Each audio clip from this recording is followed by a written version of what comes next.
ଗୋଟିଏ ଗାଁରେ ଜଣେ ଚାଷୀ ରହୁଥିଲା। ଚାଷୀଟିର ତାର ଜମିରେ ଧାନ ଚାଷ କରୁଥିଲା। ଚାଷୀଟିର ଭଲ ଧାନ ଚାଷ ହେଉଥିବାରୁ ତାର ବେଶ ଦି ପଇସା ହେଉଥିଲା ଏବଂ ସେଥି ତାର ପରିବାର ଚଳି ଯାଉଥିଲା।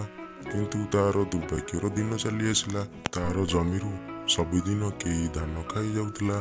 କିଏ ଧାନ ଖାଇଯାଉଛି ସେ ସମ୍ପର୍କରେ ଚାଷୀଟି କିଛି ବି ଜାଣିପାରୁନଥିଲା। କିଏ ଖାଉଛି ଜାଣିବା ପାଇଁ ଚାଷୀଟି ଥରେ ରାତିରେ ଆସି ନିଜ ଜମି ନିକଟରେ ଜଗି ବସିଲା। ଯେମିତି ରାତି ଅଧିକ ହୋଇଛି ଆକାଶ ମାର୍ଗରୁ ଏକ ଶବ୍ଦ ସୃଷ୍ଟି ହେଲା। ଚାଷୀଟି ଏହି ଶବ୍ଦ ପ୍ରତି କାନେଇଲା। ଚାଷୀଟିଏ ଦେଖିଲା ଯେ ଧାନ କିଆରୀରେ ଉଡ଼ନ୍ତା ହାତୀଟିଏ ଓହ୍ଲାଇ ଆସି ଧାନ ଖାଉଛି। ସେ କ'ଣ କରିବ କିଛି ଜାଣିପାରୁନଥାଏ। ହାତୀଟି ଧାନ ଖାଇବାରେ ଲାଗିଥାଏ।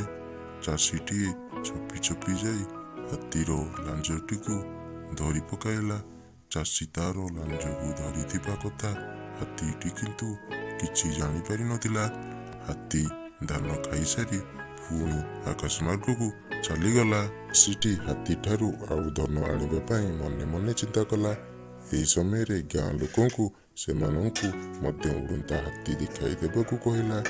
ଚାଷୀ କହିଲା, ଆସନ୍ତା କାଲି ରାତିରେ ହାତୀ ପୁଣି ଆସିବ। ଆମେ କ୍ଷେତ ନିକଟରେ ଜଗି ବସି ରହିଥିବା। ଆସିଲେ ଆମେ ତା ଲାଞ୍ଜ ଧରି ଓହଳି ପଡ଼ିବା। ସେଥିରେ ସ୍ୱର୍ଗକୁ ଯିବା। ସ୍ୱର୍ଗକୁ ଗଲା ପରେ ହାତୀ ଆମକୁ ଆଉ ଧନ ଦେବ। ଚାଷୀଟିର କହିବା ଅନୁସାରେ ରାତିରେ ଗାଁ ଲୋକେ ଓ ଚାଷୀ ବିଲରେ ଜଗି ବସିଲେ। ହାତୀଟି ପୁଣି ବିଲକୁ ଧାନ ଖାଇବାକୁ ଆସିଲା।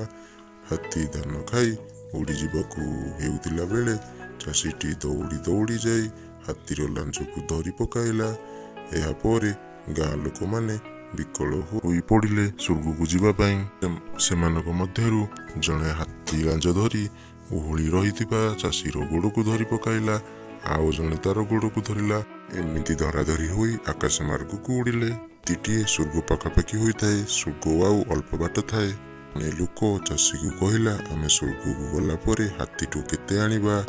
ଚାଷୀଟି ଦୁଇ ହାତକୁ ସଙ୍ଗେ ସଙ୍ଗେ ଦେଖାଇ କହିଲା, କେତେ ମାଗିବା? ଏହି ସମୟରେ ହାତ ଦୁଇଟି ଛାଡ଼ି ଦେଇଥିବାରୁ ଚାଷୀଟି ଆକାଶରୁ ତଳକୁ ଗଳି ପଡ଼ିଲା ଏବଂ ସମସ୍ତେ ଚାଷୀ ସହିତ ତଳକୁ ଖସି ପଡ଼ିଲେ।